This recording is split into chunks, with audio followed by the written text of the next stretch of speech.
നിങ്ങളുടെ ആത്മാവും ശരീരവും ജീവനും അവികലവും പൂർണ്ണവുമായിരിക്കാൻ ഇടവരട്ടെ. തെസ്സലോനിക്കക്കാർക്ക് എഴുതിയ 1-ാം ലേഖനം 5-ാം അധ്യായം 23-ാം തിരുവാക്യം. ഈശോ മിശിഹായിൽ ഏറ്റവും അധികം സ്നേഹിക്കപ്പെടുന്ന മാതാപിതാക്കളെ, സഹോദരീ സഹോദരങ്ങളെ, ഒരു സൈന്യാധിപൻ്റെ കഥ ഏതെങ്കിലും പ്രസംഗത്തിലൊക്കെ നമ്മിൽ പലരും കേട്ടിരിക്കും. കഥ ഇപ്രകാരമാണ്: വലിയ ശത്രു സൈന്യത്തെ നേരിടുന്നതിന് വേണ്ടി ഒരു വലിയ സൈന്യവുമായി പുറപ്പെട്ട സൈന്യാധിപൻ്റെ കഥയാണത്. യാത്ര തുടങ്ങുമ്പോൾ തന്നെ അദ്ദേഹത്തിന് മനസ്സിലായിരുന്നു താൻ സഞ്ചരിക്കുന്ന കുതിരയുടെ കാലിലെ ലാടൻ്റെ ഒരു ആണി ഊരിപ്പോയ വിവരം. എന്നാൽ ആ ആണി ഉറപ്പിച്ച് യാത്ര ആരംഭിക്കാൻ കാത്തുനിന്നാൽ സമയം കുറച്ച് പോകുമെന്ന കാരണത്താൽ അതത്ര വലിയൊരു പ്രശ്നമായി കണക്കാക്കാതെ അദ്ദേഹം ഇതാ ലാടൻ്റെ ആണി ഊരിപ്പോയ കാലുമായുള്ള ആ കുതിരയുടെ പുറത്ത് കയറി തൻ്റെ വലിയ സൈന്യത്തോടൊപ്പം ശത്രു സൈന്യത്തെ നേരിടാൻ വേണ്ടി കുതിച്ചു പായുകയാണ്.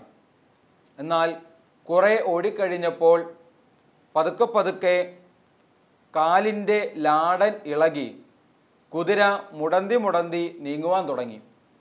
ഓട്ടത്തിൻ്റെ വേഗത കുറഞ്ഞു. അപ്പോഴും സൈന്യാധിപൻ അത് കാര്യമാക്കിയില്ല. കാരണം ശത്രു സൈന്യമിത അടുത്ത് എത്തിക്കൊണ്ടിരിക്കുന്നു. പരമാവധി വേഗത്തിൽ കുതിരയെ പായിക്കാനും എത്രയും അകലെ ചെന്ന് ശത്രുവിനെ തടഞ്ഞു നിർത്താൻ സാധിക്കുമോ അത്രയും വേഗം തടഞ്ഞു നിർത്തുവാനും വേണ്ടി അദ്ദേഹം പരമാവധി വേഗത്തിൽ കുതിരയെ പായിക്കാനായിട്ട് പരിശ്രമിച്ചു.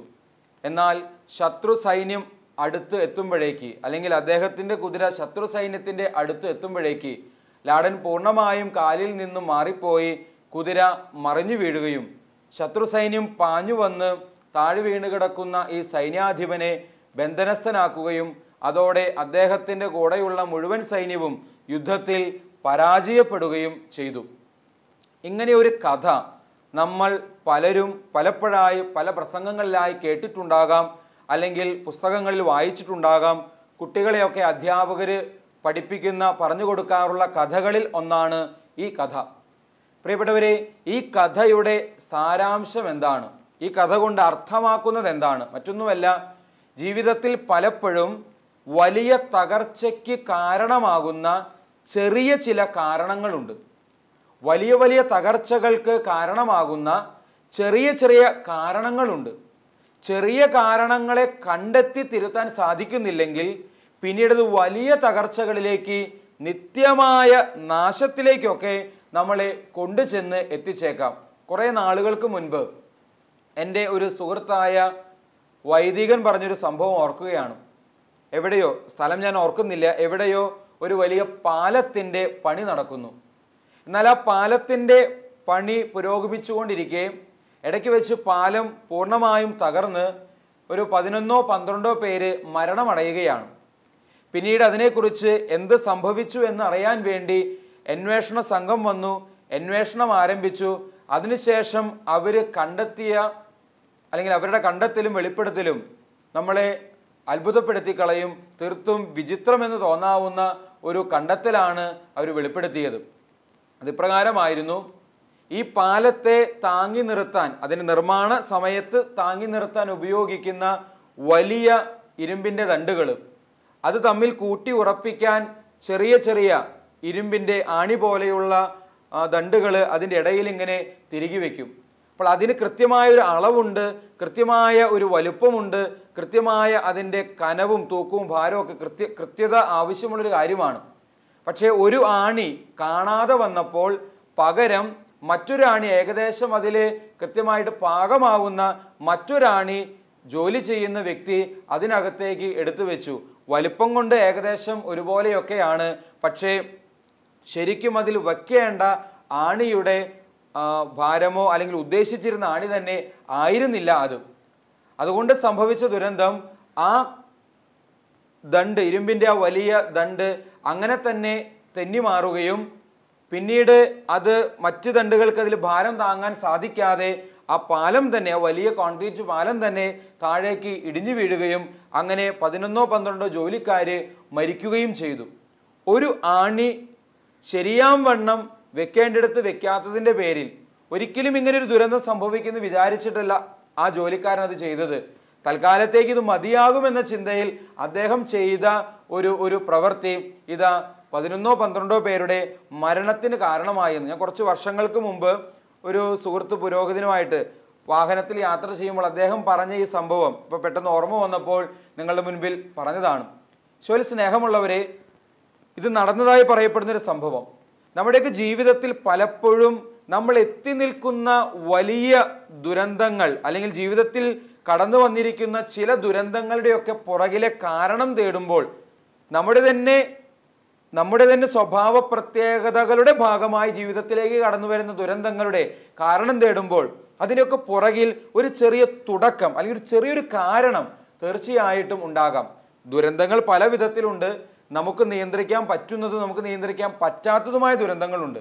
എന്ന് വെച്ച് കഴിഞ്ഞാൽ നമ്മുടെ തന്നെ സ്വഭാവ പ്രത്യേകതകളുടെ ഫലമായി ജീവിതത്തിലേക്ക് കടന്നു വരുന്ന ദുരന്തങ്ങളുണ്ട്. നമ്മൾ എത്ര ശ്രദ്ധിച്ചാലും കരുതൽ കാണിച്ചാലും ജീവിതത്തിലേക്ക് തനിയെ വന്നു കയറുന്ന ദുരന്തങ്ങളുണ്ട്. ഈ രണ്ടാമത് പറഞ്ഞതിൻ്റെ മേൽ നമുക്ക് യാതൊരു നിയന്ത്രണവും ഇല്ല, അത് നമ്മൾ സ്വീകരിക്കേ മതിയാവൂ. പക്ഷെ ആദ്യം പറഞ്ഞത് നമ്മുടെ തന്നെ ചില സ്വഭാവ പ്രത്യേകതകൾ കാരണം ജീവിതത്തിലേക്ക് കടന്നു വരുന്ന ദുരന്തങ്ങളെ അതിനെ വേണ്ട വിധത്തിൽ പ്രതിരോധിച്ച് നിർത്താൻ തീർച്ചയായും ആ സ്വഭാവ പ്രത്യേകതയെ വേണ്ട വിധത്തിൽ ഒന്ന് രൂപാന്തരീകരണം സംഭവിപ്പിച്ചാൽ സാധ്യമാകുന്ന കാര്യം തന്നെയാണ്.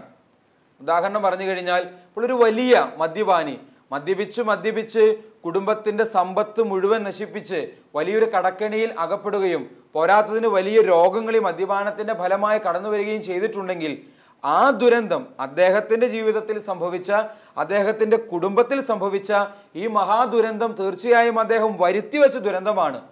മദ്യം എന്ന തിന്മയിലൂടെ അദ്ദേഹം വരുത്തിവെച്ച വലിയ ദുരന്തമാണ്.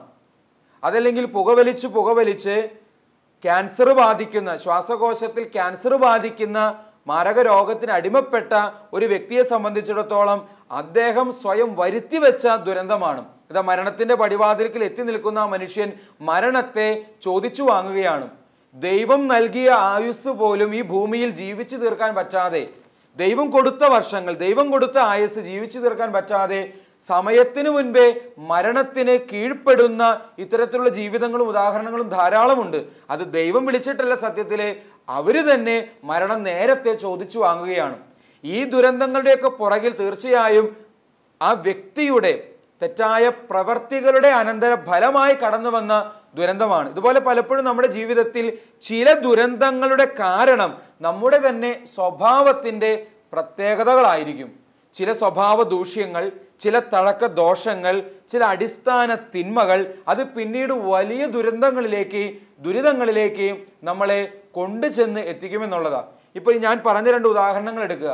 ഈ മദ്യപാനവും പുകവലിയും ഒക്കെ മൂലം ജീവിതം നശിക്കുന്ന, കുടുംബം മൊത്തം കുട്ടിച്ചോറായി കുടുംബജീവിതം മൊത്തം നശിച്ച് കടബാധ്യതയുടെ ആഴങ്ങളിൽ തൊടുന്ന എത്രയോ ജീവിതങ്ങളുടെ ഉദാഹരണങ്ങൾ നമുക്കറിയാം.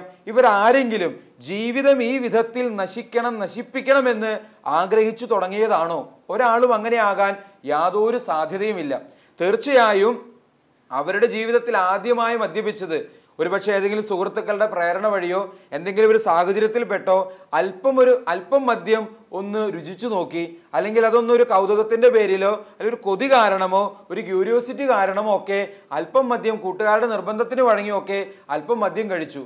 നിത്യമായി കുടിച്ച് നശിക്കണമെന്ന് ആഗ്രഹിച്ചിട്ടൊന്നുമല്ല ആരംഭിക്കുന്നത്.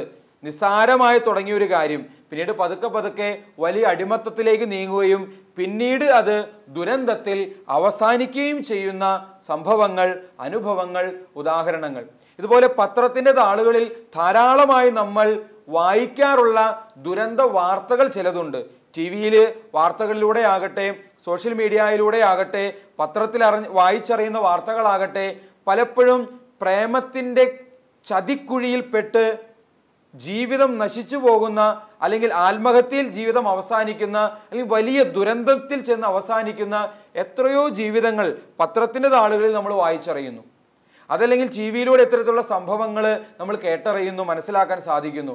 ഒരുപക്ഷെ നമുക്ക് തന്നെ പരിചയമുള്ള വ്യക്തികൾ നമ്മുടെ തന്നെ സുഹൃത്തുക്കൾക്കിടയിലോ ബന്ധുക്കൾക്കിടയിലോ പരിചയക്കാർക്കിടയിലോ ഇത്തരം ദുരന്തങ്ങളിൽ പെട്ടുപോയവർ ഒരു പുരോഹിതൻ എന്ന നിലയ്ക്ക്, പ്രത്യേകിച്ച് ഒരു ധ്യാന മന്ദിരത്തിൽ ശുശ്രൂഷ ചെയ്യുന്ന ഒരു പുരോഹിതൻ എന്ന നിലയ്ക്ക് ഇത്തരത്തിലുള്ള വേദനയുടെ കഥകളുമായി കടന്നു വരുന്ന ഒത്തിരി വ്യക്തികളുണ്ട്. പ്രത്യേകിച്ചും ധ്യാനത്തിലൊക്കെ പങ്കെടുക്കാൻ വരുന്നവരിൽ ഇത്തരം സങ്കടത്തിൻ്റെ ദുരന്തത്തിൻ്റെ കഥകൾ വന്ന് പങ്കുവെക്കുന്ന സംസാരിക്കുന്ന ഒത്തിരി പേരുടെ ഇത്തരം അനുഭവങ്ങൾ കേട്ടിട്ടുണ്ട്. ഇവരുമായിട്ടൊക്കെ സംസാരിക്കുമ്പോൾ മനസ്സിലാക്കാൻ കഴിയുന്നൊരു കാര്യമുണ്ട്. ആരും മനഃപൂർവ്വം ജീവിതം നശിപ്പിക്കണമെന്ന് ആഗ്രഹിച്ച് ഇതിൽ പെട്ടുപോയതല്ല, അല്ലെങ്കിൽ ഇതിലേക്ക് എടുത്തു ചാടിയതല്ല. നേരെ മറിച്ച് ആരംഭിച്ചതൊക്കെ നല്ല രീതിയിലായിരുന്നു. ഒരു സാധാരണ സൗഹൃദത്തിൽ തുടങ്ങി അത് തെറ്റായ ബന്ധത്തിലേക്കും ആ ബന്ധം പിന്നീട് അരുതായ്മകളിലേക്കും പതുക്കെ പതുക്കെ വഴിമാറി അവസാനം ഇതാ വിവാഹത്തിന് മുമ്പ് തന്നെ ഒരുപക്ഷെ ഗർഭിണിയാകേണ്ടി വരിക, അല്ലെങ്കിൽ വിവാഹത്തിന് മുമ്പ് ഗർഭിണിയായി അബോർഷൻ നടത്തേണ്ടി വരിക, അതല്ലെങ്കിൽ ഇത്തരത്തിലുള്ള ചതിക്കുഴിയിൽപ്പെട്ട് അവസാനം അത് ഫോട്ടോയും വീഡിയോയും ഒക്കെ എടുത്ത് പിന്നെ ചിലപ്പോൾ ബ്ലാക്ക് മെയിലിങ്ങിന് വിധേയമാകേണ്ടി വരിക, പണം കൊടുക്കേണ്ടി വരിക. ഇങ്ങനെ ചതിക്കുഴിയിൽ പെട്ടുപോകുന്ന എത്രയോ ജീവിതങ്ങൾ, അവസാനം ദുരന്തത്തിൽ അവസാനിക്കപ്പെടുന്ന എത്രയോ ജീവിതങ്ങൾ. ഇവരാരും ഇങ്ങനെ ആഗ്രഹിച്ച് ഇതിലേക്ക് എടുത്തു ചാടുന്നതാണോ? അല്ല.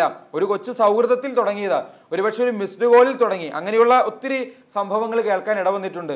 ഒരു മിസ്ഡ് കോളിൽ തുടങ്ങി, പിന്നീട് അത് മിസ്സാകാത്ത കോളായി, പിന്നീടത് മെസ്സേജുകളായി, പിന്നീടതൊരു സൗഹൃദമായി, പതുക്കെ പതുക്കെ അത് പ്രേമബന്ധങ്ങളായി, പിന്നെ എല്ലാ തരത്തിലുള്ള തിന്മകളിലേക്കും സാവധാനത്തിൽ നീങ്ങേണ്ടി വരുന്ന ജീവിതാവസാനം ദുരന്തത്തിൽ അവസാനിക്കുന്ന.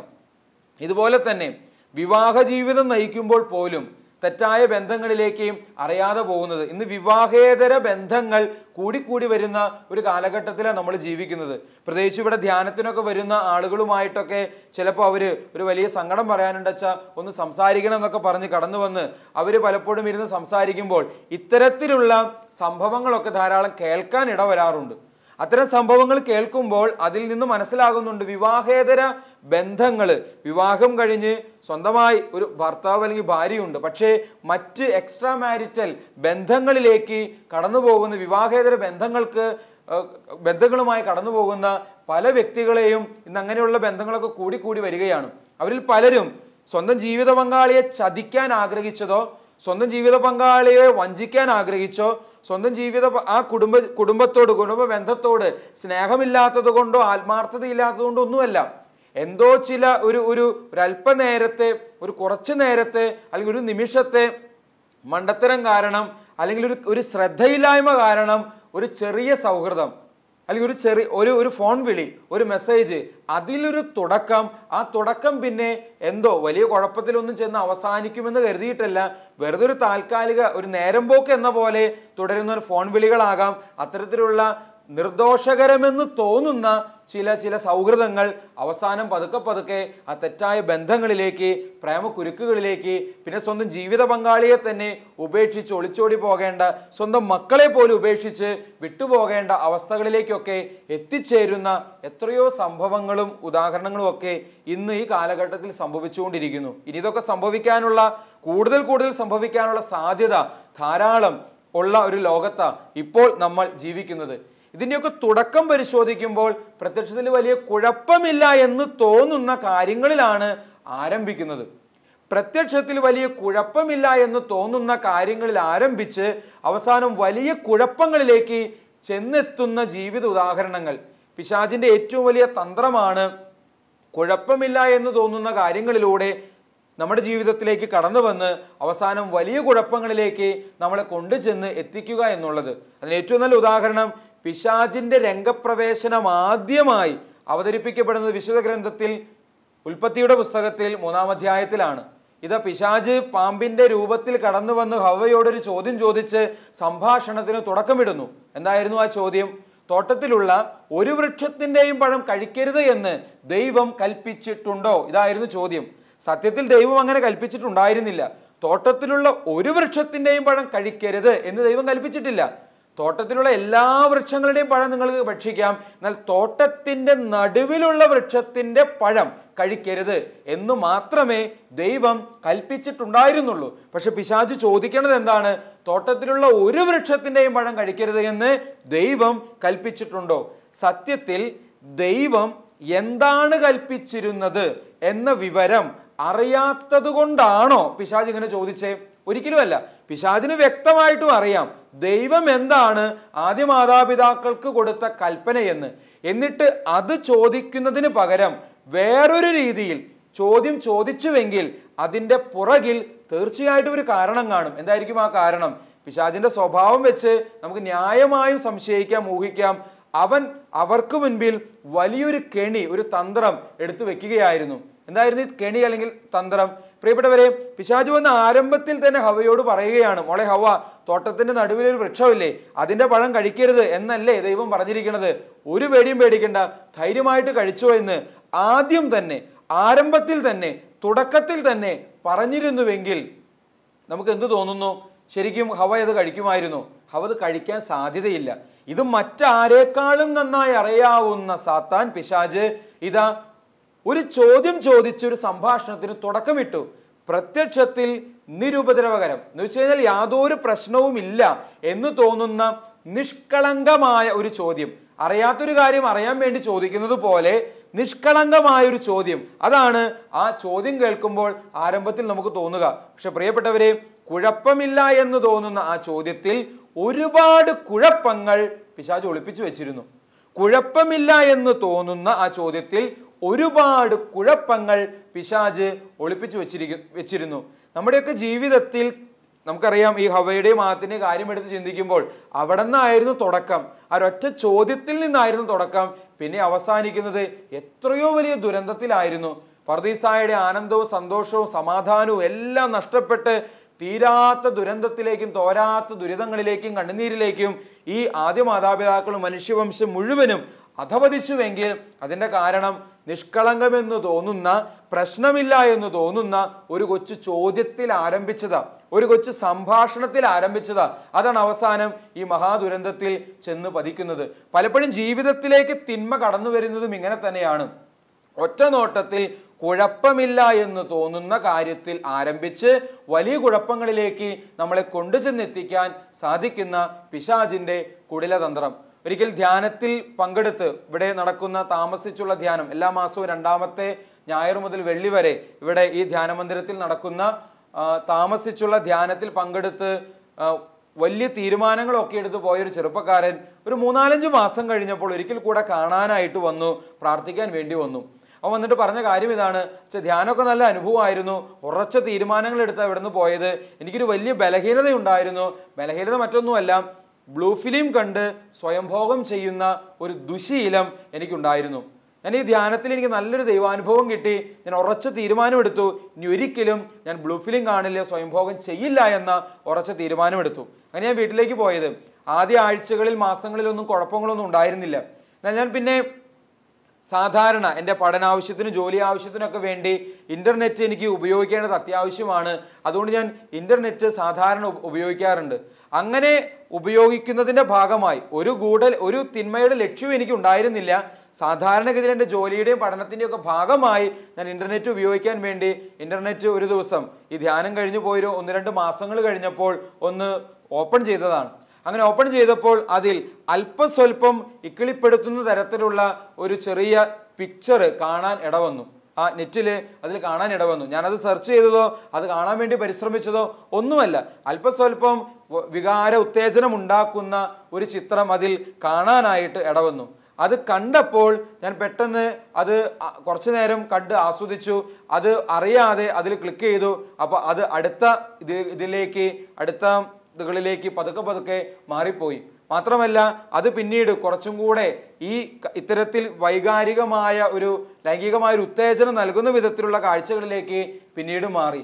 ഞാൻ പോലും അറിയാതെ പതുക്കെ ഇതാ ആ ഒരൊറ്റ ദിവസം കൊണ്ട്, ധ്യാനം കഴിഞ്ഞ് ഏകദേശം 2-3 മാസം പോലും ആയിട്ടില്ല, അതിനു മുമ്പ് സംഭവിച്ച കാര്യം അദ്ദേഹം പറയണത്, ഞാൻ പോലും അറിയാതെ ഞാൻ വീണ്ടും ഈ അശ്ലീല സൈറ്റുകളിലേക്ക് ഞാൻ എത്തിച്ചേർന്നു.